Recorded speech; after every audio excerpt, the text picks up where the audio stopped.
Yuki est un faible bon à rien qui menait une vie des plus ordinaires jusqu'au jour où il fut transporté dans le royaume des démons. Cependant, avant d'être dévoré par des monstres, une puissante maman dominatrice le sauve en le transformant en un démon redoutable. Mais en échange, il doit devenir son esclave particulier. Au départ, Yuki rentre de l'école quand, soudain, un épais brouillard engloutit la zone et le transporte dans le royaume des démons, Mato. Yuki sort son téléphone pour regarder le protocole de sécurité, qui lui dit de rester calme, de ne pas bouger et d'attendre d'être secouru. Il fait de son mieux pour obéir, mais des créatures démoniaques, appelées Shukis, rampent et se jettent sur lui. Yuki s'enfuit et se retrouve acculé, sans nulle part où aller. Mais alors que tout espoir semble perdu, une femme aux cheveux blancs abat les bêtes tout en contrôlant une. Elle se présente comme Kyuka, commandante d'un escadron de la force de défense anti-démon, et utilise sa capacité pour transformer l'un des Shukis en son esclave, disant à Yuki de monter. Elle s'échappe, et pendant leur fuite, ses trois soldats, Imari, Nae et Chouchou, arrivent pour les aider. Nae utilise rapidement sa capacité de détection et prévient qu'un autre essaim est en approche. En entendant cela, Kyuka donne l'ordre à son escouade de tenir la ligne pendant qu'elle conduit Yuki en lieu sûr, et l'équipe se met en position. Imari se transforme en arme. Chouchou fait croître son corps jusqu'à une taille absolument colossale, et Nae élargit considérablement son champ de détection pour orienter leurs mouvements.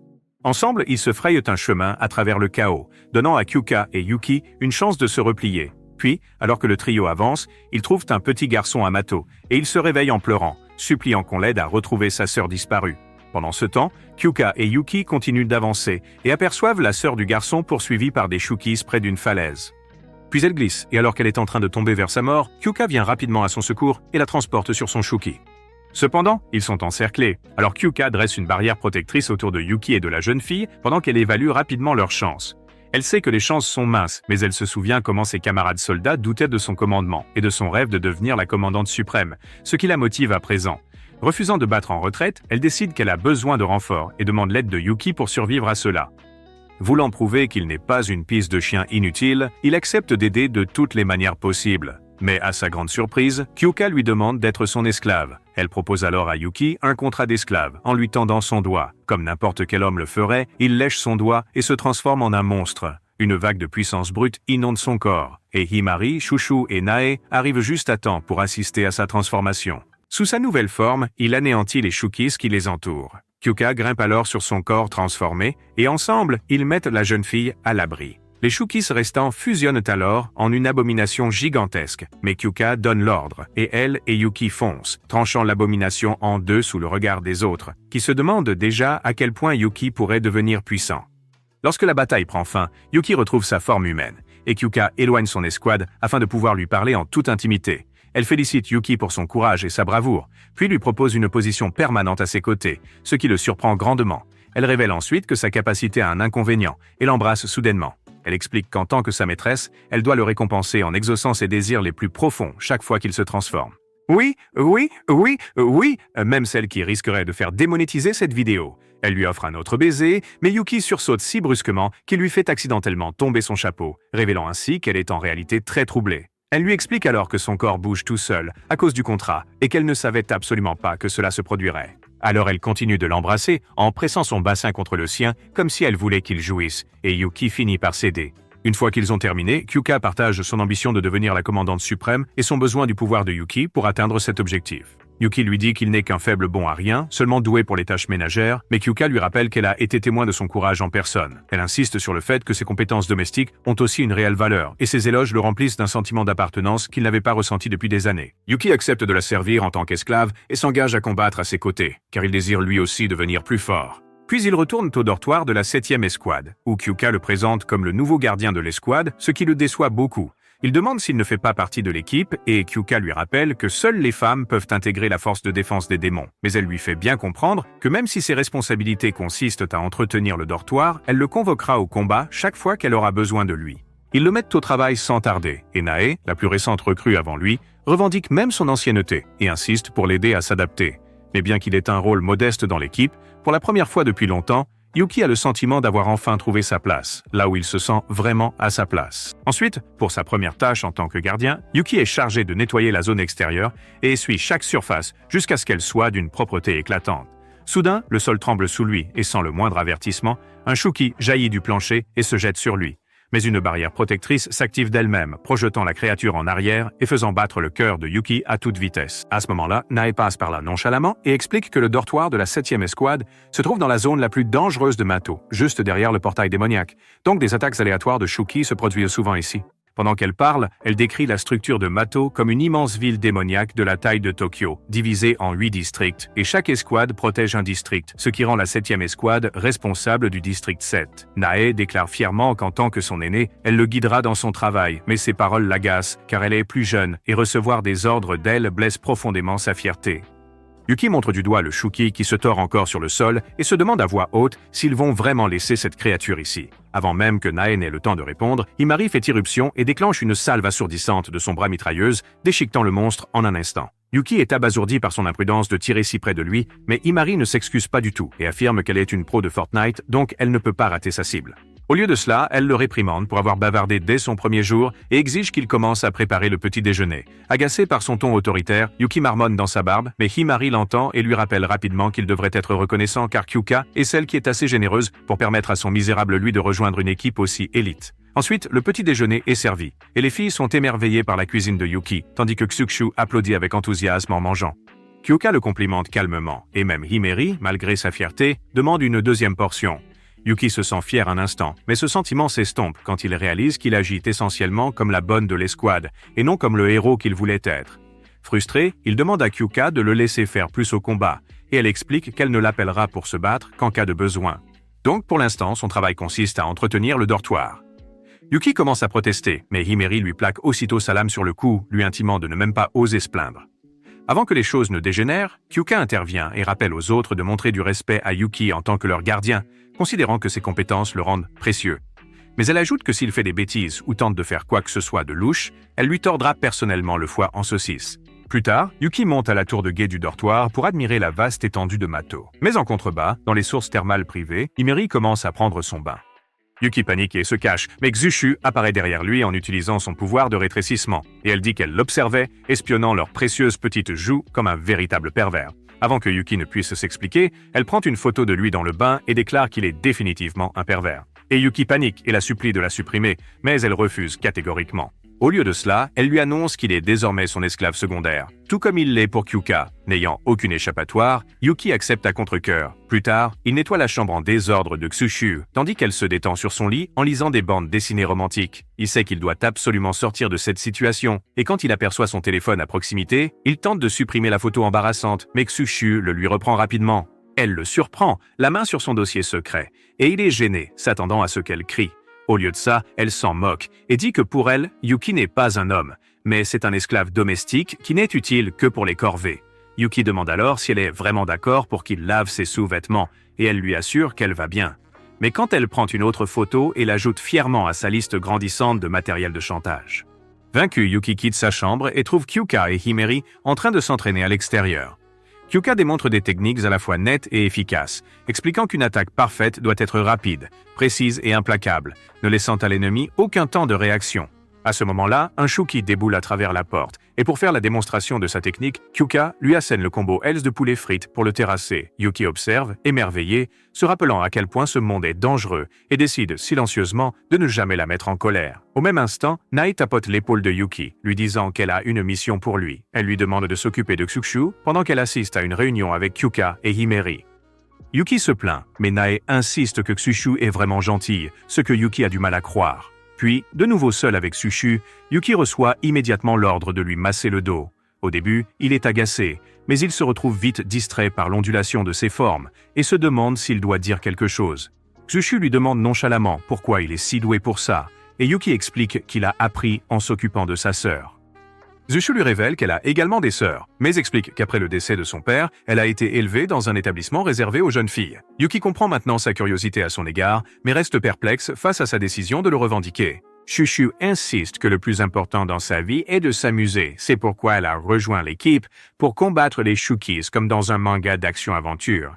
Après le massage, elle le défie à un jeu et Yuki accepte, persuadé qu'il va gagner. Mais elle ajoute une condition. Le perdant doit enlever un vêtement. Yuki refuse, mais Tsukushu lui rappelle qu'un esclave ne peut pas désobéir. Déterminé à gagner, Yuki joue sérieusement, mais il perd sans cesse jusqu'à ce qu'il ne lui reste plus qu'une seule couche de vêtements. Quand il perd de nouveau, Xuchu lui dit d'enlever ça aussi, ignorant ses protestations concernant l'exposition de son schnitzel. Alors qu'elle s'approche, Yuki panique et essaie de la raisonner, la prévenant que voir le corps d'un homme pourrait la traumatiser. Xuchu se met à rire, prend une taille imposante et le domine sans effort. Le maintenant au sol comme une vulgaire poupée, elle lui arrache son caleçon, s'interrompt un instant avant d'éclater d'un rire hystérique face à l'énorme Glizzy. Yuki brûle de honte, mais avant que quoi que ce soit d'autre ne puisse se produire, une explosion massive secoue le dortoir. Un énorme Shuki a traversé la barrière, la brisant d'un seul coup. Xuchu ordonne à Yuki de rester en arrière, insistant sur le fait que les hommes sont faibles, avant de grandir pour égaler la taille du monstre. Elle affronte la créature et prend le dessus au début, mais quand un second Shuki, encore plus grand, surgit, elle est durement touchée et commence à perdre du terrain. Yuki veut aider, mais il ne peut pas se transformer sans l'ordre de Kyuka. Mais alors, il se souvient avoir gagné du pouvoir en léchant sa main lors de leur contrat. Alors, par désespoir, il se précipite dans la chambre de Kyuka, cherchant un objet imprégné de son parfum. Il essaie d'abord ses gants, mais rien ne se passe. Puis il enfile sa chemise, ce qui ne lui confère qu'une transformation que partielle. Mais finalement, il découvre ses bottes et, en les reniflant, il perçoit la forte odeur de ses orteils. Merde alors, déclenchant une transformation complète de son être. Quand il revient sur le champ de bataille, Xuchu se moque de son apparence, qui n'est qu'à moitié transformée. Mais Yuki l'ignore et lui demande de maintenir le Shuki immobile. Surprise par sa confiance, elle s'exécute, et utilisant toute la force qu'il a empruntée, Yuki assène un unique coup de poing puissant qui détruit le monstre instantanément. Épuisé, il tombe de la tour et atterrit maladroitement entre les deux chiots jumeaux de Xuchu, et au lieu de crier, elle le taquine pour son entêtement et trouve sa détermination amusante. Plus tard, au retour de l'escouade, Kyuka masse les blessures de Yuki dans le cadre de son contrat maître-esclave. Yuki s'inquiète de la barrière endommagée, et Kyuka explique qu'elle est faite de pêches enchantées et se réparera d'elle-même si les dégâts ne sont pas trop importants.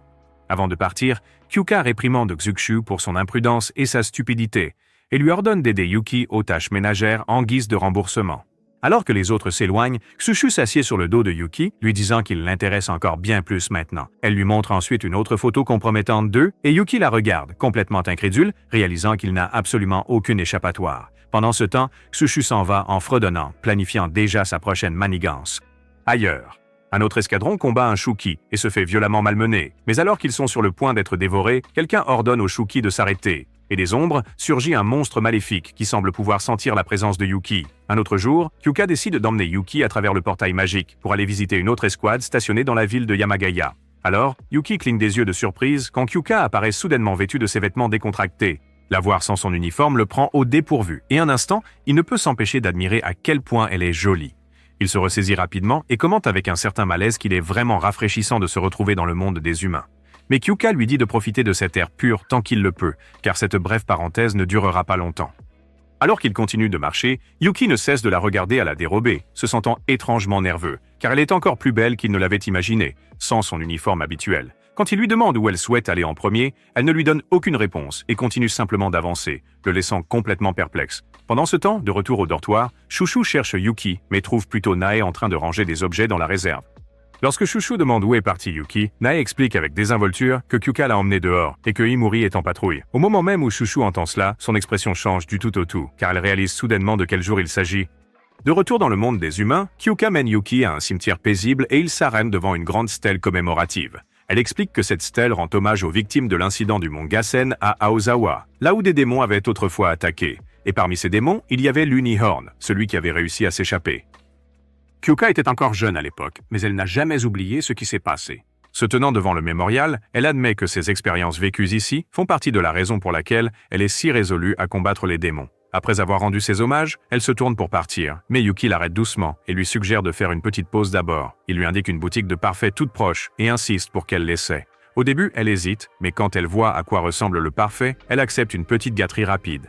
Là, Yuki se confie à elle au sujet de son propre passé sombre, lui expliquant qu'il comprend ses sentiments bien plus qu'elle ne pourrait l'imaginer, et lui révèle qu'il a lui aussi perdu sa sœur lors d'une attaque de démons, donc il connaît ce mélange douloureux de regret et de vengeance. Mais il la prévient que si elle se pousse trop fort, elle risque de s'épuiser avant d'atteindre son objectif. Et pour la première fois, Kyuka pousse un léger soupir et lui offre un petit sourire sincère. Quand le parfait arrive, elle en prend une bouchée et l'apprécie vraiment, ce que Yuki voit rarement de sa part. Voir son sourire lui rappelle l'expression de sa sœur d'il y a longtemps, ravivant de vieux souvenirs qu'il n'a pas affrontés depuis des années. Avant qu'il ne puisse dire quoi que ce soit d'autre, le téléphone de Kyuka sonne avec un avertissement urgent et sans hésitation. Elle ordonne à Yuki de se transformer pour qu'il puisse retourner au dortoir le plus vite possible. Quand ils arrivent, elle lui demande de se changer, mais ensuite, de manière inattendue, elle lui dit de la suivre plutôt dans sa chambre. Là, Yuki comprend que c'est censé être sa récompense, où Kyuka le laisse la déshabiller avant qu'elle n'enfile son uniforme, lui offrant une vue imprenable qui ferait dresser n'importe quel cornichon. Une fois Kyuka habillée, l'ambiance redevient sérieuse et des rapports arrivent concernant de multiples cratères et des démons qui en émergent. Nei scanne la zone grâce à sa capacité de détection et confirme l'absence d'humains aux alentours, ce qui fait de cet endroit un véritable nid de démons. Yuki, gonflé à bloc, se prépare tandis que l'escouade se dirige vers le champ de bataille. À leur arrivée, Yuki exhorte Kyuka à détruire le cratère immédiatement, mais elle l'arrête, insistant pour qu'ils attendent que sa formation soit en place. Alors que Chouchou s'agrandit pour prendre sa forme géante, elle pulvérise le cratère comme on écrase une fourmilière. Himuri enchaîne avec un barrage de son bras Gatling, éliminant les démons restants. Pour les quelques survivants, Kyuka et Yuki sont prêts à frapper. Mais avant que Kyuka ne finisse de donner ses ordres, une attaque soudaine vient de derrière. Le démon Unicorn apparaît et, le chevauchant, la mystérieuse beauté monstrueuse tire un souffle dévastateur sur Himuri, la mettant à terre. Kyuka s'avance immédiatement et exige des réponses, et la femme se présente calmement comme quelqu'un qui méprise la force de défense anti-démon et manie une pêche magique qui lui est propre, lui conférant une puissance formidable. Elle se lance dans une bataille féroce avec Kyuka, égalant sa force et sa vitesse avec aisance. En plein cœur de la bataille, la femme évoque avec une désinvolture surprenante son jeune et beau petit frère et déclare qu'elle est à sa recherche. Lorsqu'un autre démon s'approche d'elle, menaçant, elle le dévisage avec une fureur si glaciale et intense que Yuki en reste pétrifié parce que cette expression si mortelle lui rappelle étrangement le visage de sa propre sœur. Alors que la bataille fait rage, la femme se moque de l'équipe de Kyuka, affirmant qu'ils ne connaissent absolument rien de la véritable puissance du monde des démons. Mais ensuite, elle déplace son attention sur Yuki et, au moment où leurs regards se croisent, quelque chose d'indéfinissable vacille entre eux. Ce moment de distraction permet à Kyuka de frapper, arrachant Yuki à l'emprise de la femme. Au lieu de terminer le combat, la mystérieuse femme se retire avec son Unicorn. Furieuse, Kyuka ordonne à Yuki de la poursuivre, mais il refuse catégoriquement et choisit plutôt d'aider Himuri et Chouchou, qui sont blessés.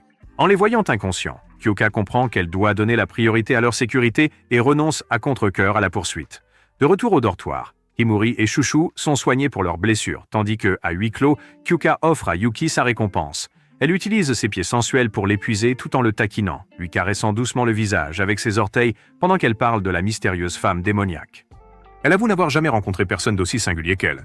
Yuki, qui tente encore de se remettre de ses émotions, affirme que cette femme ressemblait de manière troublante à sa sœur, disparue il y a de nombreuses années suite à une attaque démoniaque. Kyuka émet l'hypothèse que cette femme pourrait être à la recherche de son propre frère, ce qui expliquerait parfaitement sa vive réaction en apercevant Yuki. Plus tard, Yuki prépare le dîner, toujours plongé dans ses pensées, à l'idée que la femme démoniaque puisse vraiment être sa sœur disparue depuis longtemps. Ses pensées sont interrompues quand Nai le réprimande gentiment pour avoir laissé la marmite déborder. Mais elle ne reste pas fâchée, et au lieu de cela, elle le remercie sincèrement de l'avoir aidé pendant la bataille et promet de le soutenir de toutes les manières possibles. Yuki sourit et la rassure, l'appelant douce et lui disant de ne pas s'inquiéter. Pendant ce temps, dans le royaume des démons, la mystérieuse femme, Aoba, fait son rapport à son chef, tandis qu'une jeune fille aux cheveux courts, nommée Coco, soigne ses blessures en les léchant pour les nettoyer et les guérir. Aoba connaît déjà la vérité, que Yuki est bel et bien son frère. Mais ce qui la trouble, c'est la raison pour laquelle il s'est allié à Kyuka et aux chasseurs de démons. De retour au dortoir, Yuki prend un bain lorsque Chouchou apparaît soudainement derrière lui, déjà complètement rétabli, et le remercie de l'avoir sauvé. Elle lui dit en plaisantant qu'elle va lui laver le dos, et quand Yuki refuse, elle lui explique qu'il ne devrait pas se retourner vu l'état dans lequel elle se trouve, alors il ferait mieux d'accepter. Quand elle commence à lui laver le dos, il suppose qu'elle doit porter un maillot de bain, mais quand il se retourne enfin, il est accueilli par ses magnifiques tétons.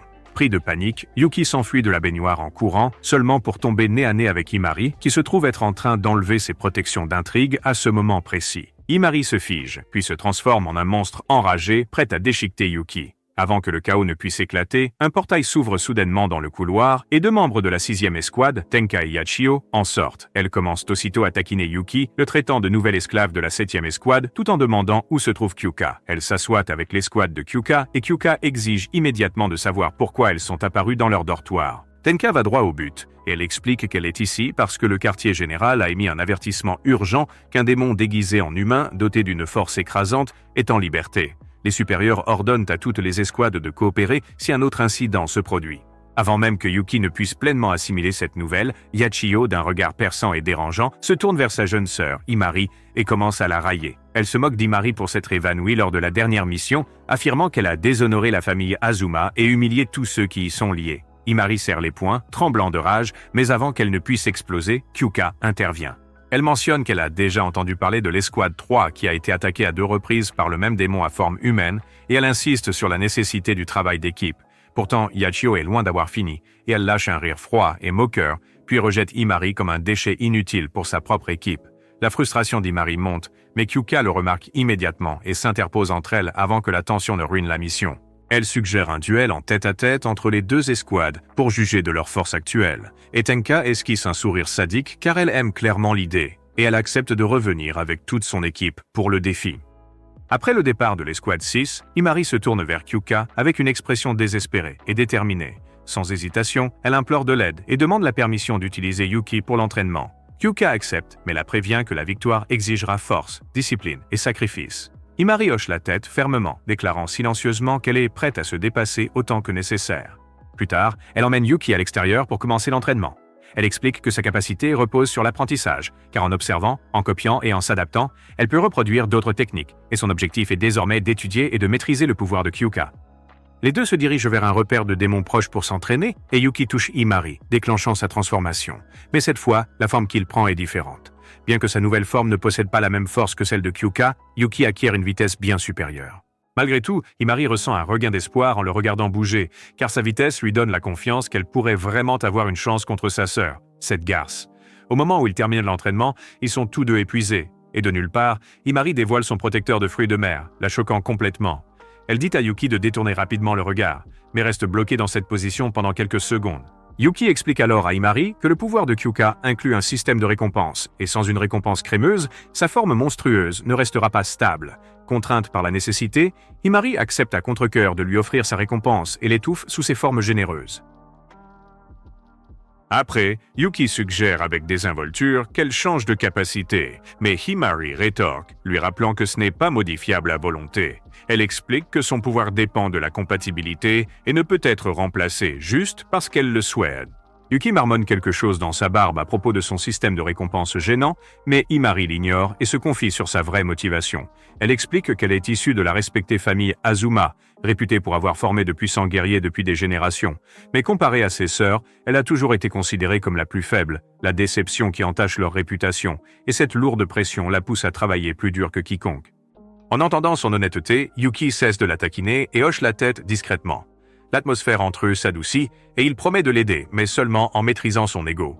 Il continue de planifier tard dans la nuit et il discute de la capacité de Yachio qui lui permet de manipuler le temps.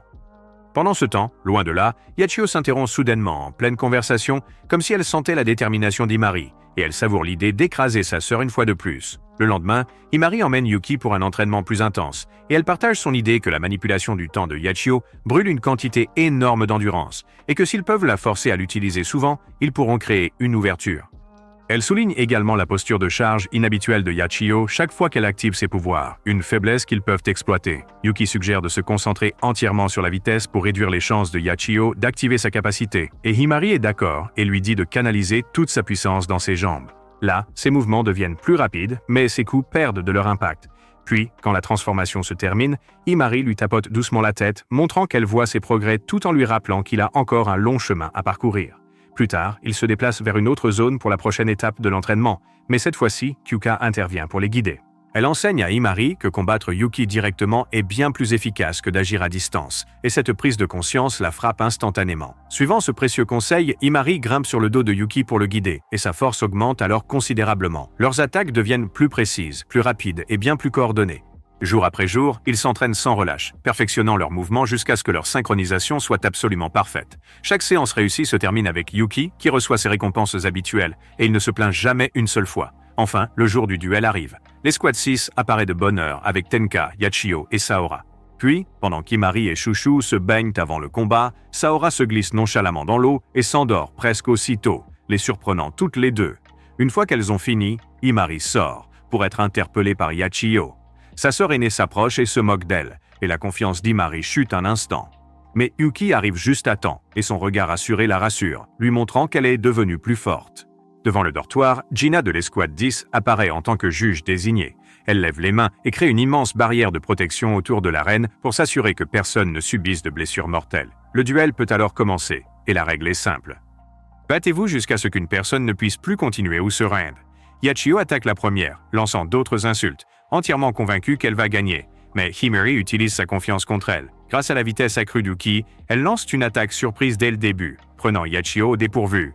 Malgré tout, Yachio arbore un sourire confiant, dénué de toute peur. Le temps se fracture autour d'elle au moment où elle active sa capacité, réinitialisant complètement le champ de bataille en un instant. Cependant, Himeri s'est méticuleusement préparée pour ce moment précis. Anticipant ce décalage temporel, elle modifie son parcours instantanément, réajustant sa stratégie en plein milieu de son mouvement. Avec Uki à ses côtés, elle se prépare à affronter de front la compétence de Yachio qui manipule le temps. Plus tôt, mue par le désir d'en savoir le plus possible sur sa sœur, Himeri interroge Saora pour savoir si sa sœur s'était entraînée.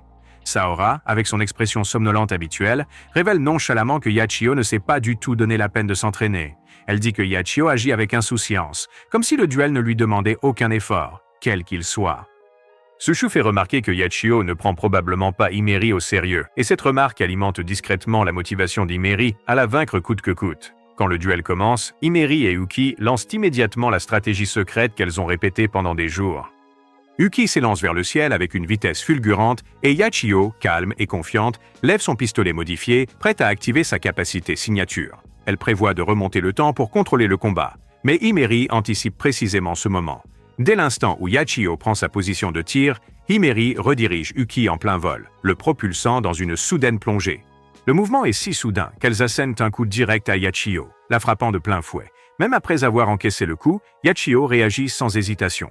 Elle remonte le temps pour annuler les dégâts et étudie Himeri de près, prête à affronter ce qui va suivre. Cette fois, elle tente d'utiliser son arrêt du temps, prévoyant de figer tout le champ de bataille et de terminer le match avec un avantage écrasant. Pourtant, au moment où le temps reprend son cours, Uki et Himeri se trouvent déjà hors de sa portée. Cette énergie gaspillée l'irrite profondément, ce qui correspond exactement au désir d'Himeri. Utilisant la vitesse accrue d'Uki, Himeri contrôle leurs mouvements par des éclats rapides et imprévisibles, forçant Yachio à tourner, suivre et viser encore et encore. Le mouvement constant brise le rythme de Yachio, rendant plus difficile pour elle de prédire leur prochaine attaque.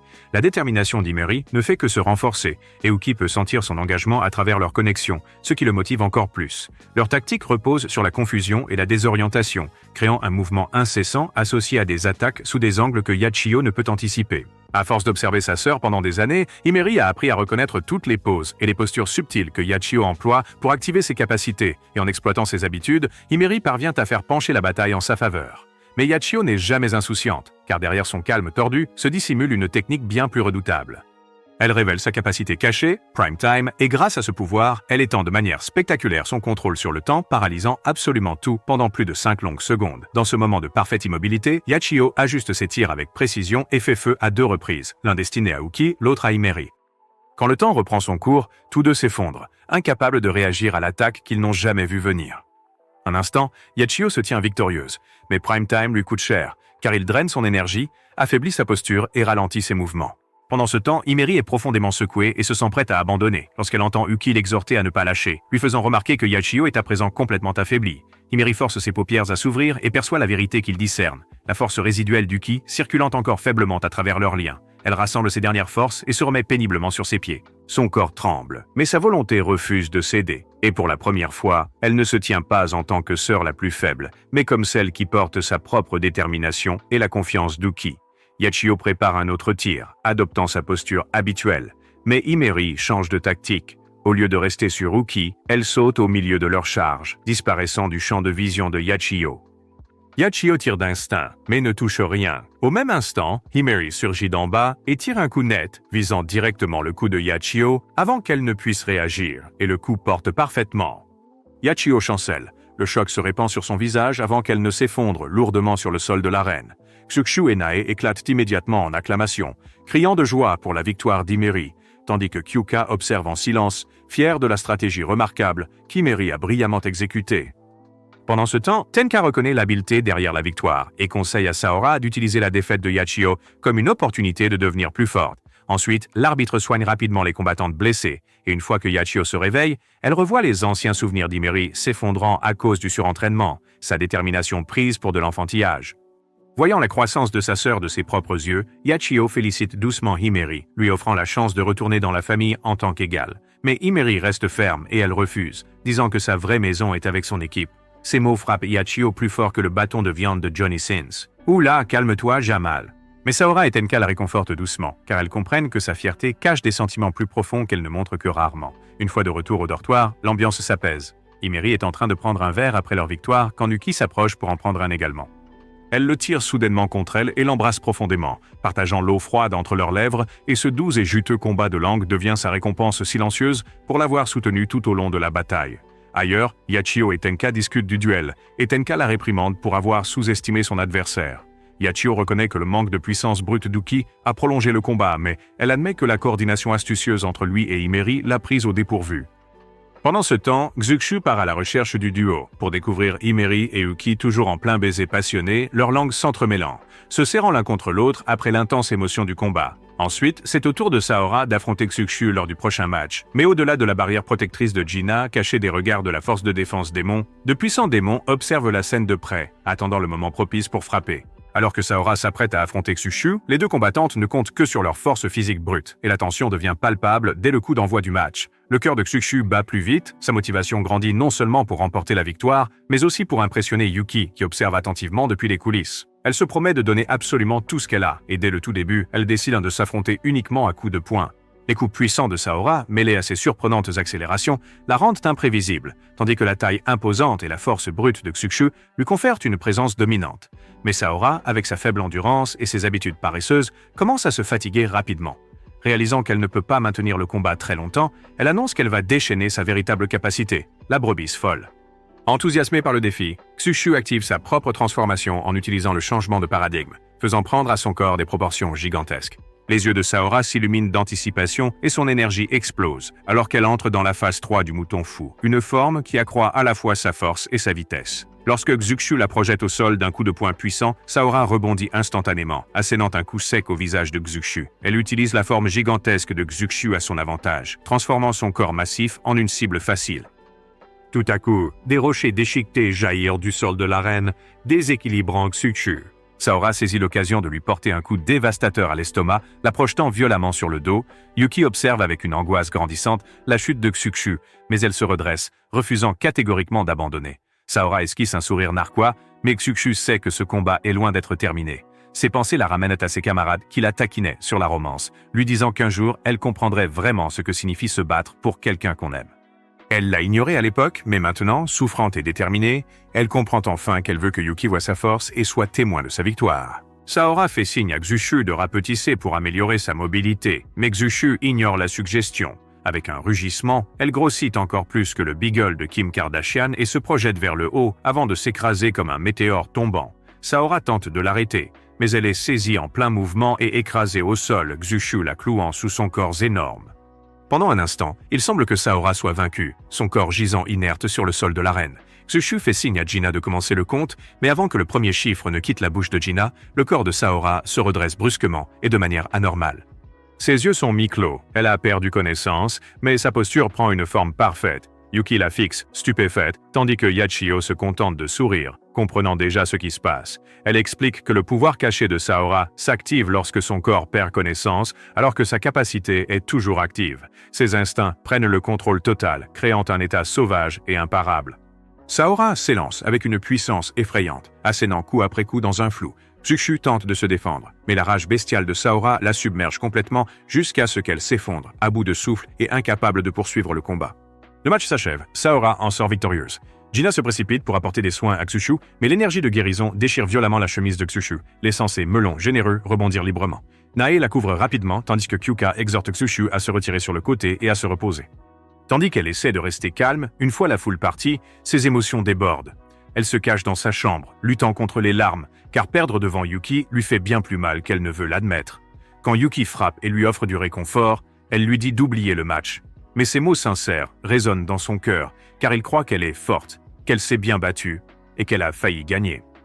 Désireuse d'oublier l'amertume de la défaite, elle demande à Yuki de fermer les yeux. Quand il le fait, elle se penche et l'embrasse doucement, lui coupant le souffle. Elle n'explique pas, elle laisse seulement entendre qu'elle veut remplacer sa tristesse par quelque chose d'inoubliable.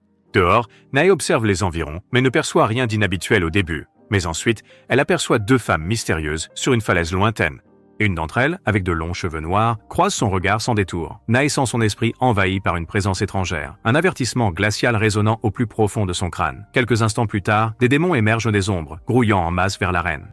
Gina érige sa barrière, pleine de confiance en sa solidité. Mais la situation s'aggrave lorsqu'un imposant Tsuki s'avance et, d'un seul coup puissant, il fait voler en éclats tout le bouclier. Kyuka met immédiatement fin au duel, réalisant que la menace est bien réelle. Tenka escorte rapidement Gina et Nae en lieu sûr pendant que les autres se préparent à combattre.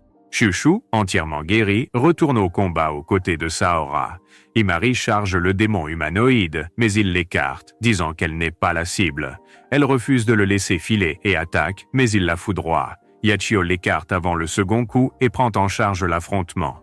Himari comprend son intention et se retire pour rejoindre Kyuka et Yuki. Ensemble, les trois élaborent une stratégie pour faire de Yuki leur atout majeur. Himari et Kyuka unissent leurs pouvoirs aux siens, déclenchant une nouvelle transformation. Le corps de Yuki déborde d'énergie, sa vitesse monte en flèche, sa force est décuplée jusqu'à ce qu'il devienne bien plus qu'un humain, le seigneur de guerre. Ailleurs, Yachio combat aux côtés de Tenka, la chef du groupe 6, contre le démon humanoïde. Alors que le combat s'intensifie, l'agilité de Yachio la sauve à maintes reprises. Mais le démon s'adapte rapidement. Une puissante explosion déchire le champ de bataille, lui arrachant un bras et anéantissant sa posture de combat.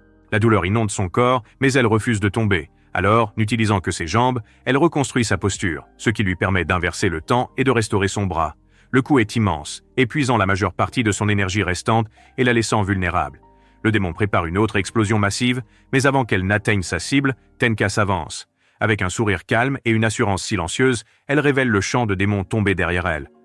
La zone est maintenant dégagée, ne laissant que Tenka seul face aux démons humanoïdes. Il regarde Tenka et la force de défense avec un dégoût profond, convaincu qu'ils sont bien trop faibles pour suivre. Avec un éclair fulgurant, il lance une attaque féroce, forçant Tenka à esquiver en se glissant à travers l'un de ses portails. Elle apparaît derrière la créature et lui assène un coup de pied haut et puissant. Mais elle évite facilement la frappe et contre-attaque avec une décharge d'énergie. Tenka s'évanouit de nouveau, utilisant ses portails avec une précision chirurgicale, et fait apparaître un petit trou noir qui parvient à blesser le démon. Furieuse, la créature déchaîne alors toute sa puissance dans un coup d'une force dévastatrice, mais Tenka réapparaît juste derrière elle et lui assène un puissant coup de poing au visage, le projetant violemment vers le ciel. En exploitant son trou noir à sa capacité maximale, elle engloutit le démon entièrement, l'effaçant en un instant et mettant fin au combat aussi rapidement qu'il avait commencé. De loin, Yuki et les autres observent la scène avec un profond émerveillement. La fierté les envahit, mais Yuki ressent aussi, en silence, la peur de la puissance écrasante de Tenka. Ce qui le surprend encore davantage, c'est l'ambition démesurée de Kyuka qui aspire à prendre la tête de l'ensemble des commandants, y compris des individus aussi puissants que Tenka. Elle balaie d'un revers de main toutes les difficultés, ce qui, en retour, inspire profondément Yuki, qui prend conscience qu'il souhaite lui aussi devenir un héros dans le Mato. Après la bataille, l'équipe se réunit pour une brève réunion et Nae rapporte qu'un démon est toujours en liberté, mais elle ne le trouve pas même avec sa vision améliorée. Himari ne trouve aucune piste non plus et Shushu suggère que le trou noir de Tenka a peut-être effacé tout indice. Nae s'excuse, mais Kyuka et Tenka la félicitent, lui rappelant qu'elle a localisé 2 démons avant l'attaque, empêchant ainsi une embuscade.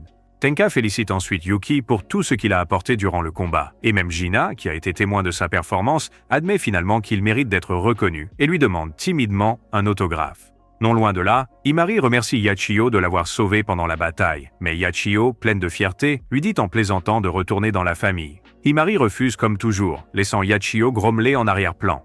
Alors Tenka et Kyuka conviennent de déclarer leur précédent match nul et tout le monde décide de rentrer chez soi. Ce soir-là, Yuki se rend au bain et Himari et Kyuka le rejoignent, le lavant délicatement en guise de récompense pour tous ses efforts. Kyuka se blottit contre son dos, le massant doucement tout en l'interrogeant sur son état de fatigue. Yuki avoue que le combat l'a épuisé après avoir géré la puissance combinée de 2 méchants. Plus tard, Nae dessine les 2 démons humains qu'elle a vus plus tôt, et ses dessins les rendent bien plus mignons que la réalité, laissant Yuki stupéfait. Himari murmure que le quartier général publiera bientôt des croquis corrects, mais Kyuka sent que ces 2 monstres sont différents de tout ce qu'ils ont affronté auparavant. Cette nuit-là, Yuki est allongée dans sa chambre, pensant à la mystérieuse démone qui ressemble à sa sœur. Pourquoi elle n'est pas réapparue et si elle appartient à une faction distincte? Perdu dans ses pensées, il finit par s'endormir, sans savoir que plus tard, Tenka se glisse discrètement dans sa chambre avec une mission secrète. Quelques jours plus tard, Yuki, Kyuka et Himari visitent le dortoir du 6e groupe. Tenka les accueille chaleureusement et demande à Himari de rencontrer les autres membres pendant qu'elle discute stratégie avec Kyuka. Elle demande ensuite à Yuki de l'aider avec les tâches ménagères et il accepte. À sa surprise, le dortoir du groupe 6 est bien plus propre que celui du groupe 7, ne lui laissant que la tâche de faire la lessive, en particulier de laver les protections de zone des filles. Il essaie de rester calme, mais l'embarras colore son visage tout le temps. Après avoir terminé, Yuki se rend pour livrer un colis dans la chambre de Yachio, mais comme elle ne répond pas à son coup, il entre discrètement. Ce qu'il découvre le fait presque s'étouffer, car la pièce est entièrement remplie de photos d'Imari, des minuscules cadres aux immenses affiches recouvrant les murs. Secoué, il dépose le paquet sur une table et s'éclipse aussi vite qu'il le peut.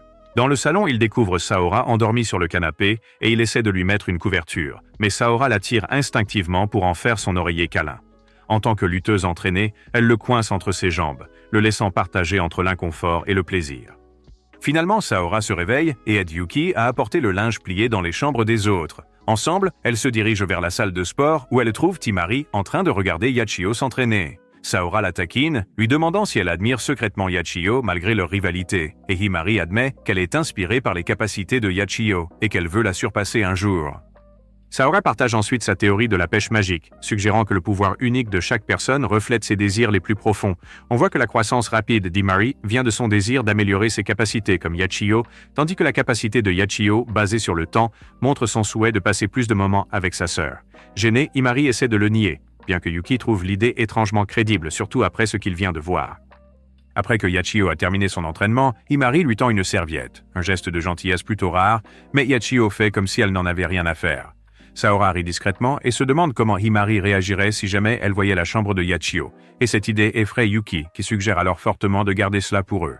Pendant ce temps, dans une pièce privée, Kyuka et Tenka discutent de la menace démoniaque restante. Bien que rien ne semble pressant, Kyuka insiste pour qu'ils frappent les premiers plutôt que d'attendre, et Tenka est d'accord, mais elle avertit qu'ils ne savent toujours pas combien de démons humains il y a.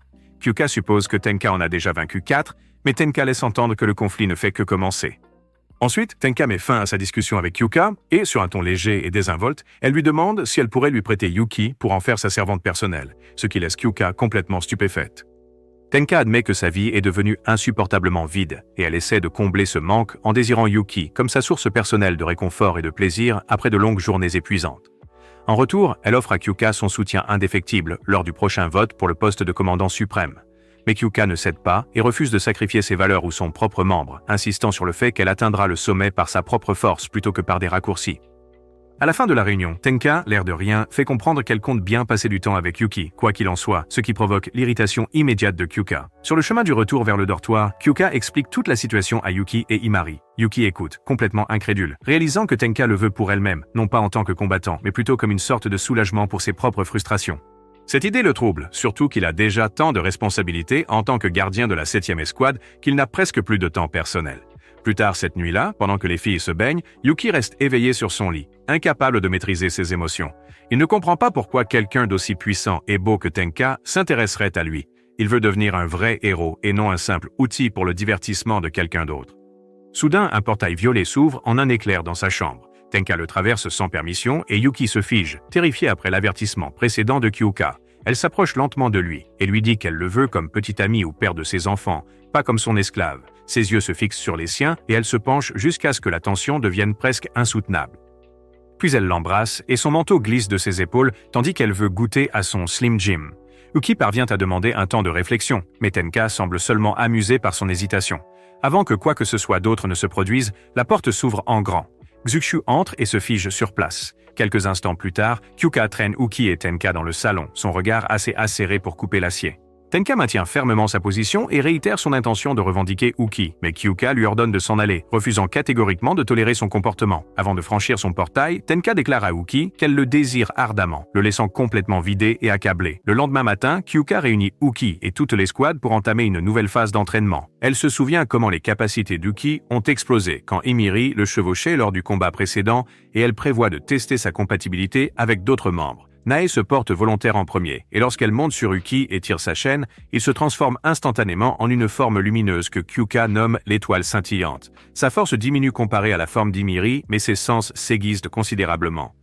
Sa vision devient si claire qu'il voit accidentellement la vue rêvée de tout homme, le forçant à annuler la capacité avant qu'il ne perde complètement, jouisse dans son pantalon. Malgré cela, Kyuka reconnaît cette forme comme importante pour localiser les Shukas cachés. L'effort rattrape Uki et il redevient normal peu après, et Nae le récompense alors d'un doux baiser sur la joue.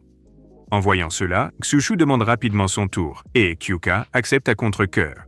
Quand il se lie, Yuki prend la forme Iwatushi, acquérant une puissance énorme au détriment de sa vitesse. Xuchu tente d'activer le changement de paradigme pour l'améliorer davantage, mais elle s'agrandit plutôt en une version géante de sa forme normale. Kyuka fait immédiatement remarquer que cela rend Yuki complètement inefficace avec elle et déclare qu'elle ne devrait plus jamais s'associer. Kyuka décide alors de se concentrer sur la forme de Nae pour les futures batailles. Mais avant que l'entraînement ne puisse continuer, Nae s'enfuit à l'école. Yuki, toujours aussi perplexe devant son mode de vie d'étudiante tout à fait normal, l'accompagne un moment. En chemin, l'autre fille lui raconte que ses parents ont disparu suite à un incident Mado et ont été officiellement déclarés morts, mais elle refuse catégoriquement de croire qu'ils aient vraiment disparu. Yuki s'identifie très fortement à cela, car elle sait bien que il avait la même mentalité concernant sa sœur disparue. Pendant ce temps, Kyuka rencontre Tenka pour le déjeuner, et leur conversation dérive vers leur commandant suprême, qui négocierait directement avec les Shukis dans l'espoir de mettre fin à la crise de Mato. Kyuka trouve l'idée imprudente et se méfie entièrement des Shukis, mais ensuite, Tenka l'informe que tous les commandants assisteront bientôt à une conférence majeure et promet de soutenir pleinement l'escouade têtue de Kyuka. Plus tard, Kyuka retourne au dortoir avec Tenka, surprenant Yuki. Pendant que Yuki prépare des boissons, Tenka le taquine, irritant Nae et Kyuka. Avant que la tension ne monte, une alarme soudaine secoue le bâtiment et plusieurs portails s'ouvrent à travers Mato. Yuki, Kyuka et Tenka se précipitent sur le champ de bataille où Imari et Chouchou sont déjà en plein combat. Tenka propose d'apporter son aide, mais Kyuka refuse catégoriquement car elle tient absolument à prouver la loyauté et la puissance de Yuki à ses côtés, et non pas aux côtés de Tenka. Au moment où Yuki se transforme, il perçoit la concentration intense de Kyuka, et celle-ci lui rappelle avec une grande fermeté qu'il n'appartient qu'à son unité. Dès lors, leur collaboration devient absolument parfaite, et Tenka et Chouchou sont véritablement surpris de la manière dont Yuki et Kyuka synchronisent leurs attaques. La situation s'aggrave quand un Shuki muté apparaît, quelque chose qu'ils n'avaient jamais vu. Kyuka le coupe en deux, mais il se régénère instantanément, choquant l'escouade. Forcés de s'adapter, Kyuka et Yuki unissent toutes leurs forces et déchaînent une décharge de lames croisées d'une puissance colossale, détruisant entièrement le Shuki muté. Depuis un toit lointain, les démons humanoïdes maléfiques Shikoku et Yoryu observent la bataille. Shikoku analyse la croissance soudaine de l'humanité au combat et se montre impressionné, mais reste dubitatif quant à leurs chances de victoire face à eux. Après la bataille, Yuki réfléchit à la façon dont l'entraînement rigoureux de Kyuka l'a poussé au-delà de ses limites, tandis que Kyuka, satisfaite de son développement, esquisse un petit sourire. Yuki et Kyuko s'engagent plus avant sur le champ de bataille, éliminant les Shukis qui leur barrent la route jusqu'à ce que la zone soit entièrement sécurisée. Puis, Kyuko pose doucement sa main sur la tête de Yuki et le félicite pour son excellent travail, un rare signe d'approbation qui le remplit de fierté, lui rappelant son rêve de devenir assez fort pour la protéger un jour, désirant une récompense plus significative. Yuki la soulève impulsivement en porte-princesse, mais Kyuko, bien que trouvant cela un peu étrange, le surprend en se penchant pour lui donner un doux baiser en guise de récompense. Ils sont ensuite retournés au dortoir où tout le monde se rassemble pour le thé, et Kyuko fait ouvertement l'éloge de Yuki devant tout le groupe. Soudain, Tenka surgit et pose son doigt sur le visage de Yuki, complimentant ses compétences, ce qui irrite instantanément Chouchou, tandis que Kyuka la fusille du regard, ce que Yuki remarque aussitôt. Pour détendre l'atmosphère, Yuki dit que sa sœur lui a appris à être forte. Cela rend immédiatement tout le monde curieux, alors il lui demande comment était sa sœur. Il se remémore alors un souvenir d'enfance, le jour où l'un de ses harceleurs est arrivé avec son grand frère. Aoba a tout de suite repéré le harceleur et lui a ordonné de lâcher Yuki. Le grand frère s'est précipité sur elle, mais elle l'a facilement arrêté et l'a plaqué au sol. Elle a ensuite vu que Yuki avait fait de même avec le plus jeune intimidateur, disant fièrement qu'il avait appris quelques-uns de ses mouvements. Impressionné, Aoba le serra dans ses bras pendant que le frère aîné inutile s'enfuyait, les laissant célébrer leur victoire ensemble. Les jeunes filles écoutaient attentivement, absorbant chaque détail de son passé et de l'influence profonde que sa sœur avait eue sur lui, décidant qu'il possédait la meilleure sœur du monde entier. Kyuka accorde à Yuki le reste de la soirée libre, puis fait signe à Tenka de se mettre en mouvement. Tenka ouvre un portail et dit au revoir à Yuki de la main pendant qu'il part prendre un bain. Soudain, Nae se crispe, percevant quelque chose d'étrange chez Mato, et sa vive réaction alerte l'ensemble du groupe. Kyuko ordonne immédiatement à Chouchou et Imari de se mettre en route, alors les deux s'emparent d'un camion et partent sans attendre. Dehors, une personne encapuchonnée s'enfuit d'un essaim de Shukis, mais Imari et Chouchou arrivent rapidement et réduisent les créatures en cendres. Imari s'avance pour vérifier l'état de la personne, mais au moment où elle tend la main, son expression change radicalement car elle est frappée assez violemment pour la projeter en arrière.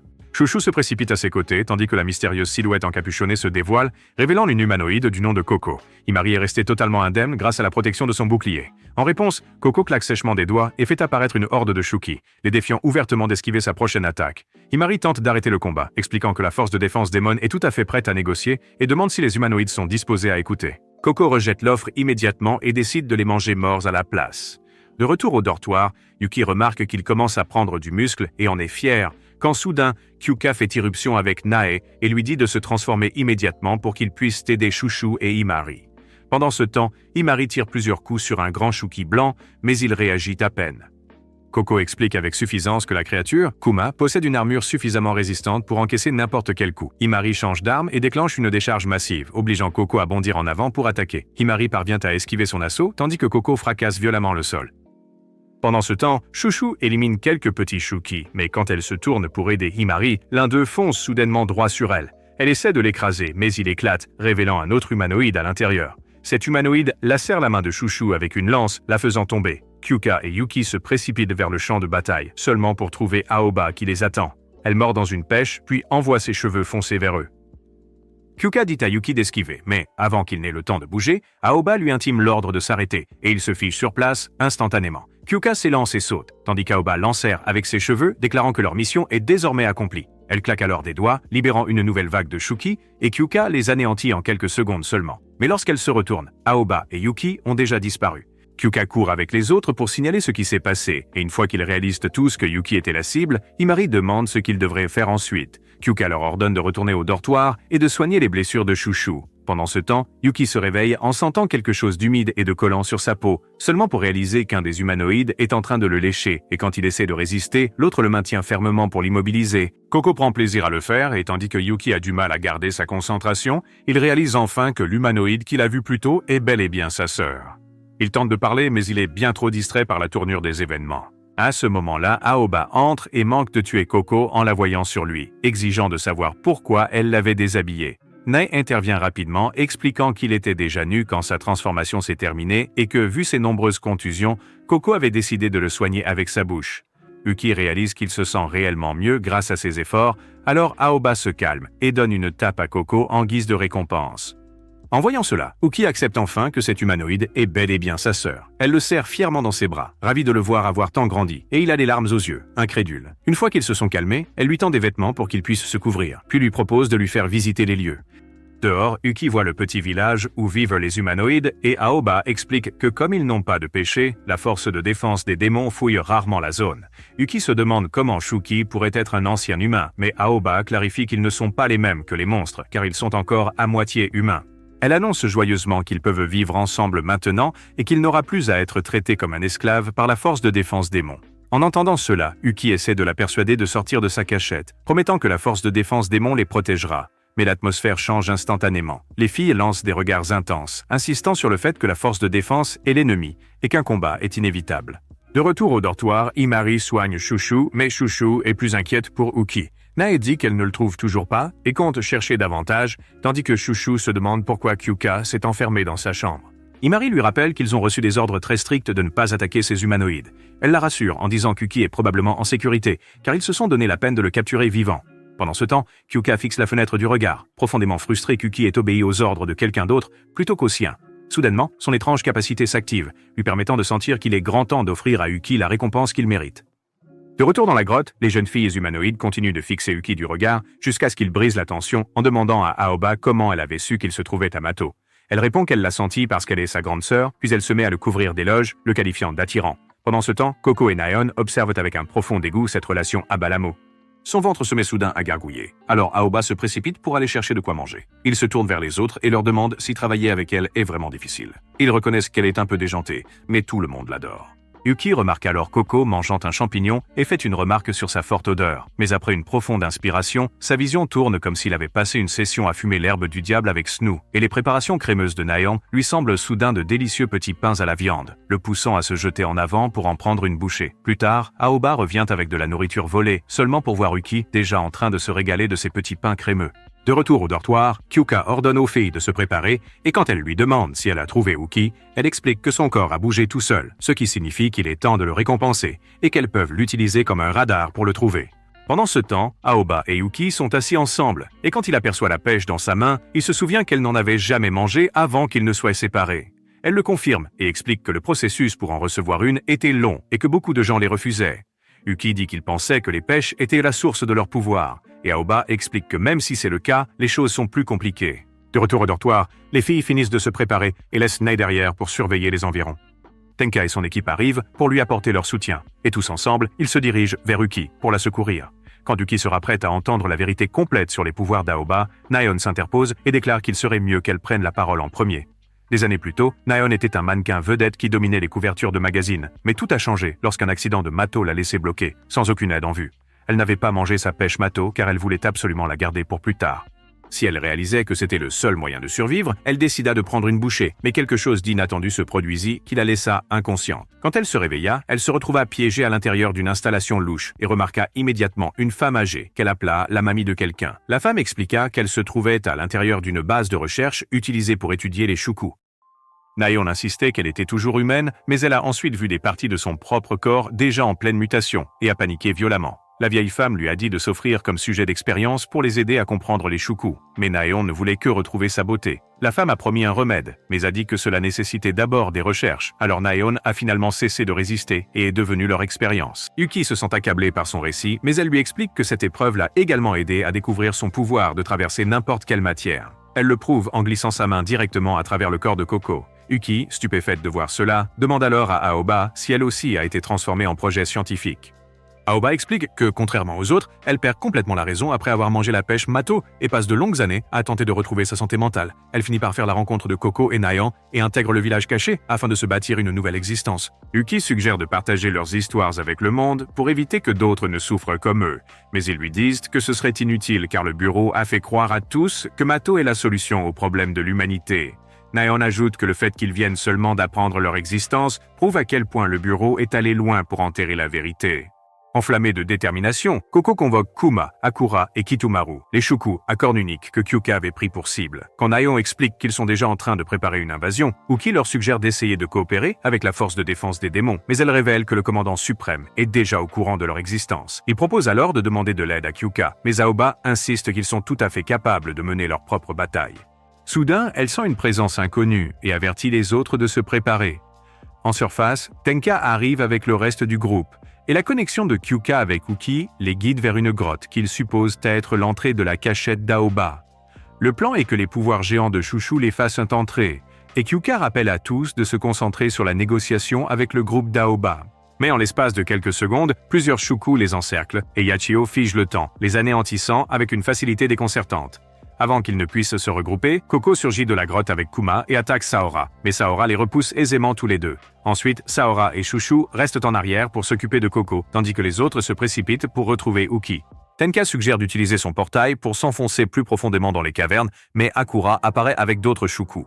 Yachio et Imari affrontent la nouvelle menace afin que Kyuka et Tenka puissent s'échapper avec son portail, tandis que Naeon observe silencieusement depuis l'intérieur des murs. Ensuite, Aoba est sur le point de partir avec Yuki lorsque Kyuka apparaît et la distrait suffisamment longtemps pour que Tenka attrape Yuki nonchalamment à travers un autre portail et disparaisse avec Kyuka. Ils réapparaissent dans une grotte ailleurs dans le village où Kyuka se met immédiatement à sucer ses doigts, en guise de récompense pour ce qu'il a fait auparavant. Tenka refuse d'être laissé de côté et transforme la situation en un plaisir de léchage de doigts à trois. Mais avant qu'ils ne commencent à sucer autre chose, Aoba les trouve, forçant les trois à se préparer au combat. Au moment même où Aoba s'élance, Yuki l'arrête et leur révèle qu'elle est la sœur dont il a parlé. Elle lui intime l'ordre de bouger, mais il la supplie à voix haute de discuter d'abord. Et le voyant dans cet état, Aoba ne peut refuser sa demande et décide d'essayer d'utiliser les mots pour une fois. Les autres sont complètement choqués d'apprendre que c'est sa sœur, et Yuki promet de leur donner toutes les explications nécessaires. Pendant ce temps, Nae s'occupe activement des préparatifs de leur retour, mais elle ne peut s'empêcher de s'inquiéter et espère qu'ils reviendront tous sains et saufs avec Yuki. Dehors, Coco projette Sahara dans les airs d'un uppercut puissant, et Kuma, lui, manque de déchirer Chouchou en deux. Face à cela, ils réalisent tous les deux que toute négociation est vaine et décident d'activer leur pouvoir. Coco est absolument ravi de pouvoir enfin livrer un véritable combat, tandis que Yoryu, qui observait la scène discrètement depuis l'ombre, s'en va prévenir les autres. À l'intérieur, Imari peine à contenir les attaques incessantes des Shuki, alors Yachio fige le temps à nouveau pour les éliminer, ce qui laisse Nae se demander à quel monstre elle fait face. Tandis que Yachio étale ses pouvoirs, Imari se ressaisit et tire sur Okura, mais Okura part tous les coups, ce qui donne une idée à Nae.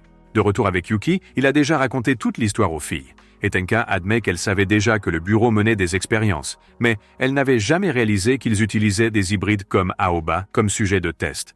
Kyuka propose de les aider à détruire le bureau, mais Aoba reste déterminé à se battre avec les siens. Yuki tente de se porter garant de la sincérité de Kyuka, mais Aoba lui rappelle que Kyuka l'a transformé en un esclave dépravé. Il insiste sur le fait que c'était sa propre décision, car il refuse de vivre une vie des plus ordinaires. Mais toujours déterminé à soutenir les siens, Aoba le retient avec ses cheveux pour qu'il ne puisse absolument pas intervenir. Elle invoque Kidomaru, ce qui pousse Kyuka à enfin prendre sa revanche sur les Unimorun, tandis que Tenka se présente à Aoba en tant que mère de l'enfant de Yuki, ce qui ne fait qu'accroître la colère d'Aoba. Pendant ce temps, Sahara se fait rouer de coups par les poings de Koko, mais après avoir encaissé suffisamment de coups, elle remarque la forme négligée de Koko et esquive une attaque. Elle essaie de contrer, mais le slime de Koko la fait glisser, la projetant violemment dans les airs. Kuma tente de l'achever, mais Chouchou l'intercepte et essaie de l'écraser avec une force brute. Quand cela échoue, elle le projette brutalement au sol et tente de le piétiner, mais il jaillit de la terre et se précipite vers Koko, qui se vante que personne ne peut les atteindre. Himari continue de tirer sur Okura jusqu'à ce qu'elle le voie préparer sa flèche, et Yachio fige le temps une fois de plus pour l'attaquer. Elle s'approche de très près et tire plusieurs balles, mais dès que son pouvoir prend fin, Okura tente de lui arracher la tête d'un coup net. Heureusement, les balles atterrissent en premier, bien que la violence de l'impact ruine complètement ses vêtements. Mais quand elle se retourne, elle réalise rapidement que Nae a profité de la confusion générale pour la distraire et mettre la main sur Himari. Pendant ce temps, Yoryu retourne au repère et informe Shikoku de l'existence du village caché, la poussant à s'équiper sans tarder et à discuter du plan pour leur arrivée spectaculaire. De retour avec Yuki, ils continuent de se débattre pour se libérer afin d'arrêter le combat. Là, Aoba lance les hostilités avec une attaque explosive qui anéantit presque les filles. Mais Tenka s'échappe par un portail, tandis que Kyuka s'éloigne d'un bond et arrache un morceau de Kidomaru. Elle se souvient de l'entraînement spécial qu'elle a suivi après leur premier combat et l'utilise pour rester calme, tandis qu'elle continue de trancher la peau de Kidomaru. Aoba se précipite sur Tenka juste après, mais Tenka se met à former un vortex spatial. Alors Aoba l'esquive, grâce à un saut à grande vitesse, et s'enflamme pour présenter quelque chose de nouveau. Elle rebondit dans la grotte à la vitesse de la lumière pour couper la retraite de Tenka et tente un coup de pied, mais Tenka se glisse par un autre portail et s'approche suffisamment pour activer son trou de verre à nouveau. Mais Aoba réagit plus vite et manque de lui écraser le visage. Tenka lui demande si elle se soucie vraiment de saccager les habitations de son village, mais Aoba lui dit de ne pas s'inquiéter car les résidents ont déjà été évacués. Elle commence à manger une pêche Meito et Tenka l'avertit du danger d'en consommer trop, mais Aoba prétend qu'elles augmentent sa force et commence à perdre le contrôle. Tenka commence à cibler Aoba, puis tire des dizaines de pointes capillaires acérées comme des aiguilles, et Tenka se téléporte à nouveau. Mais les sens aiguisés d'Aoba lui permettent de suivre précisément l'endroit où Tenka réapparaîtra. Elle la poursuit à travers la grotte, se rapprochant à chaque bond, mais à son insu, Tenka peut se téléporter 600 fois et elle compte sur Kyuka pour gagner sa bataille. Dehors, Koko se vante que sa bave la rend imbattable, alors Chouchou lui lance un énorme rocher et se fait immédiatement repousser violemment par Kuma. Après que Koko ait réduit le rocher en miettes, Chouchou avoue à Sahara qu'elle ne veut que sauver Yuki et exige de savoir ce que Koko lui a fait subir. Koko se vante alors de la technique de léchage qu'elle lui a enseignée et insinue qu'Aoba l'a également fait gémir de plaisir, ce qui met Chouchou en rage et la pousse bien au-delà de ses limites. Sahara se souvient de Kuma comme du Shuki, qui utilisait des humains comme nourriture pour ses chiens il y a quelques années. Alors, elle et Chouchou élaborent un plan pour se débarrasser des deux ennemis. Elles soulèvent un nuage de poussière et Sahara s'enfuit à toute vitesse, faisant croire à Koko et Kuma qu'elles essaient de s'échapper. Quand Kuma s'approche suffisamment, elle s'arrête brusquement et lance Chouchou directement dans sa gorge et Chouchou recommence à grossir. Kuma gonfle comme le préservatif que ton père utilisait et éclate de la même façon que tu as été conçu. Sahara utilise sa vitesse pour frapper Koko qui active son slime, pensant que cela la sauvera, mais elle ne remarque l'éclat de la dent de Kuma dans la main de Sahara qu'à la toute dernière seconde et reçoit un coup brutal qui la laisse saigner à terre. De retour avec Himari, elle perd aussi du sang à cause de l'embuscade précédente de Nae, alors Yachio remonte le temps pour la sauver. Après qu'Himari ait neutralisé les Shuku qui l'embusquaient, Nae commence à se glisser à travers les murs afin de trouver un nouvel angle d'attaque, tandis que Yachio essaie de la suivre.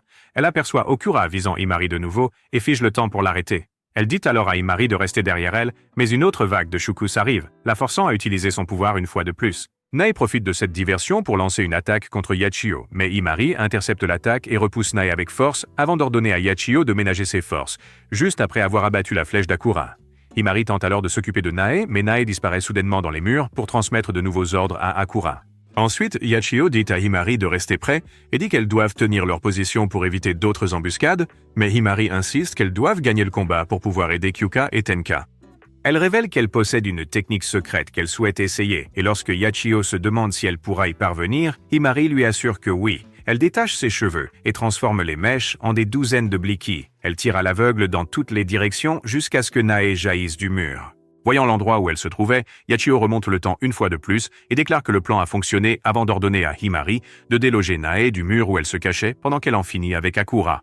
Après avoir été poursuivie durant plusieurs minutes, Tenka réussit à anticiper les mouvements d'Aoba. Elle projette donc Aoba directement sur la trajectoire de Kyuka via un portail et Aoba manque de se faire couper en deux par le katana de Kyuka. Furieuse, Aoba se met à ricocher dans la grotte encore. Mais cette fois, Tenka utilise le trou de verre pour la piéger et commence à la tirer. Mais avant qu'elle ne puisse finir le travail, Tenka voit le visage d'Aoba, ce qui lui rappelle son expression quand elle parlait à Yuki, et l'hésitation d'un instant permet à Aoba de la faire exploser. Kyuka essaie d'aider, mais l'explosion fait s'effondrer la majeure partie de la grotte et Tenka s'écrase au sol près de Yuki, saignant abondamment. Aoba demande pourquoi elle ne l'a pas achevé plus tôt, et Tenka admet qu'elle ne voulait pas bouleverser Yuki en le forçant à voir sa propre sœur mourir. Aoba lui dit que le trou de verre n'aurait de toute façon pas été un problème pour elle, et avoue même qu'elle apprécie vraiment Tenka pour l'attention qu'elle porte à Yuki. Cela pousse Tenka à commencer à fantasmer sur le fait d'avoir les bébés de Yuki et de fonder une vie avec lui et Aoba, ce qui fait qu'Aoba regrette immédiatement de l'avoir dit. Kyuka intervient pour reprendre le combat, mais Aoba arrête Kidomaru et leur offre une chance de partir indemne si elle la laisse s'occuper du bureau. Kyuka refuse juste au moment où Koko arrive avec Kuma et Nae pour apporter leurs échecs. Le reste des filles se regroupe et Kyuka renverse complètement la situation en ordonnant à Aoba de se rendre. Aoba refuse catégoriquement et se prépare à reprendre le combat, mais soudainement, un faisceau lumineux aveuglant s'abat violemment sur le village, alors que Yoryu et Shikoku font une entrée des plus spectaculaires, se présentant eux-mêmes comme de véritables dieux. Un nuage de poussière s'élève soudainement et Yoryu capture instantanément Nae et Koko, ce qui surprend grandement les jeunes filles qui les croyaient leurs alliés. Shikoku leur dit de ne surtout pas la confondre avec de faibles incapables comme Aoba, et elle déclare ensuite qu'elle et Yoryu sont 2 des 8 dieux du tonnerre qui commandent les Shuku et ont pour unique but d'anéantir l'humanité. Kuma essaie de les frapper, mais Yoryu les projette tous au loin avec force, sauf Aoba, qui reste debout et fonce pour les arrêter. Soudainement repoussée par son propre Kidomaru, contrôlé par Shikoku, elle le ligote avec ses cheveux, mais il se libère et la projette violemment au sol. Shikoku donne au Unicorn une dernière impulsion pour le plonger dans une soif de sang totale afin d'achever son ancien maître. Mais avant qu'Aoba ne soit mort, Yuki et Kyuka interviennent pour le sauver et le renvoient au loin, prêts à accomplir la vengeance de Kyuka. À cet instant, Kyuka repense à quel point son enfance était lumineuse, jusqu'au massacre où l'Unicorn a anéanti tout ce qu'elle chérissait. Désormais, avec une détermination renouvelée, elle entraîne Yuki au combat contre cette créature qui a façonné son passé. Yoryu demande à Shikoku s'ils doivent battre en retraite, mais Shikoku ordonne à Yoryu de retourner auprès de Koko et Nae, choisissant de rester sur place afin de pouvoir être témoin de la manière dont ce combat va se dérouler. Ensuite, Yuki se jette sur l'Unicorn et parvient réellement à le repousser, concentrant toute sa puissance dans son poing et se dépassant de très loin sa force habituelle. Mais avant qu'il ne puisse porter le coup de grâce final, l'Unicorn mute à nouveau, se transformant en une version encore plus puissante de lui-même. Yuki peine à égaler sa vitesse, mais quand il le voit se diriger vers ses amis, il s'arc-boute et canalise son pouvoir par sa bouche, déchaînant une attaque étonnamment efficace. Kyuka le rejoint, le coupant à 2 reprises et le forçant à retrouver sa forme initiale avant de se préparer à mettre un terme définitif à la bataille. Yuki enchaîne alors le monstre, le maintenant fermement immobile pendant que Kyuka rassemble toutes ses forces. Les souvenirs de sa ville natale brûlant dans son esprit, elle fonce en avant, active la fleur de cerisier hurlante et tranche net l'Unicorn, le détruisant enfin. Elle dédie sa victoire à sa ville natale, imaginant les habitants qui y vivaient autrefois se tenant à ses côtés. Pendant ce temps, Shikoku se retire, reconnaissant que l'habileté de Kyuka est tout à fait remarquable, mais son esprit est déjà attiré par Yuki, qui, sans même le savoir, a également piqué sa curiosité. De retour à la grotte, Tenka ramène l'équipe en sécurité, juste au moment où Aoba sort pour les accueillir. Tenka revient pour discuter de l'avenir, et Kyuka demande alors à Aoba quels sont ses plans maintenant. Aoba explique que leur révolte est irrémédiablement ruinée, puisque les Shuki qu'ils avaient rassemblés ont tous disparu, mais elle doit absolument sauver Koko et Nae. Tenka et Kyuka offrent leur protection puisque Aoba n'a plus l'intention de causer de problèmes et promet même d'aider à retrouver les jeunes filles disparues. Mais Aoba déclare que même si elle fait confiance à Tenka et Kyuka, elle ne peut toujours pas faire confiance à l'organisation qui les soutient. Yuki tente de la convaincre, pourtant elle insiste sur le fait que son peuple possède d'autres villages et qu'elle doit veiller sur eux. Tenka accepte à contre-cœur que c'est le choix le plus sûr, et Kyuka ajoute que la commandante suprême connaît probablement les actions du bureau et n'hésiterait pas à accomplir son devoir sans se soucier de la moralité. Tenka admet que se cacher est la meilleure option pendant qu'ils enquêtent sur le bureau, et quand Yuki demande tristement combien de temps sa sœur doit rester cachée, Kyuka l'assure que cette partie est facile à gérer. Pendant ce temps, Nae attend avec anxiété le retour du groupe et au moment où elle les voit sortir du portail, elle se précipite vers Yuki et le serre très fort dans ses bras. Kyuka demande comment vont Himari et les autres et Nae explique qu'ils se rétabliront après 3 jours de repos au lit. Avant que Tenka ne quitte les lieux par son portail, Yuki l'interpelle, mais elle le coupe court et lui dit qu'elle s'attend à ce qu'il la récompense la prochaine fois qu'ils seront seuls, de préférence avec des ébats fougueux et passionnés. Ensuite, Kyuka ordonne à Yuki de rester sous sa forme d'esclave et de l'alerter au moindre signe d'une attaque ennemie. Quand Nae lui propose le dîner, elle remarque à quel point il a l'air sombre et abattu. Il fait remarquer calmement à quel point tout le monde a souffert à cause de lui, mais Nae l'assure qu'ils se rétabliront très vite. Quand cela ne lui remonte pas le moral, elle lui prend la main et lui dit sans détour de faire confiance aux autres, avant de lui apporter de quoi manger.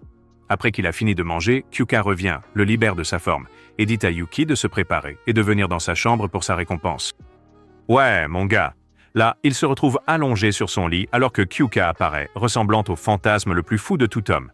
Elle grimpe sur lui et lui explique que sa récompense est simplement de partager son lit pour la nuit, tout en portant une armure scénaristique minimale. Elle lui donne un baiser profond et lui dit d'aller dormir pour que la récompense soit accomplie. Mais Yuki dit qu'il ne peut pas s'endormir, alors Kyuka décide qu'elle sait exactement comment y remédier. « Oh là là, regardez ça !» Elle s'installe sur son dos et lui applique les Walls of Jericho. Il lui demande pourquoi elle agit ainsi, et Kyuka lui rappelle comment il a obéi aux ordres de sa sœur et s'est laissé capturer, alors même qu'elle est sa maîtresse. Il s'excuse immédiatement, mais elle le maintient toujours dans une autre prise, l'étranglant presque, ce qu'à sa grande surprise, il apprécie d'une certaine manière. Finalement, il finit par s'endormir à ses côtés, et elle complète la récompense en dormant tout près de lui. Pendant ce temps-là, un autre Shuki humanoïde, Reiron, demande à Shikoku pourquoi elle avait amené 2 humanoïdes sous l'apparence de Koko et Naon, et Shikoku explique qu'elle a besoin d'une assurance au cas où une créature deviendrait trop exigeante quant à sa nourriture. Puis, une créature en forme d'œuf surgit et les dévore toutes les 2, tandis que Shikoku déclare fièrement qu'un nouveau dieu est en train de naître. Quelques jours plus tard, Yuki prépare un grand festin pour célébrer le retour des filles à la maison.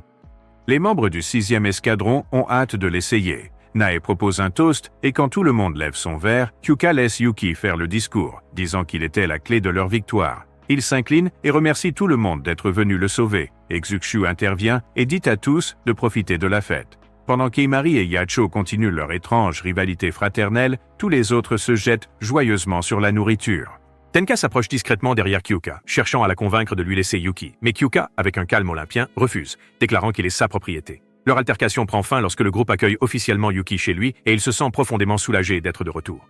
Plus tard, Yuki tient une épingle à cheveux et se souvient comment, dans la grotte, Kyuka a promis de devenir la commandante suprême, de changer la politique de la force de défense contre les démons et de trouver un remède pour Aoba et les autres. Aoba a accepté, mais la grotte a commencé à s'effondrer et elle a fait ses adieux à Yuki en le serrant dans ses bras, lui laissant quelque chose à régler avant leur retrouvaille.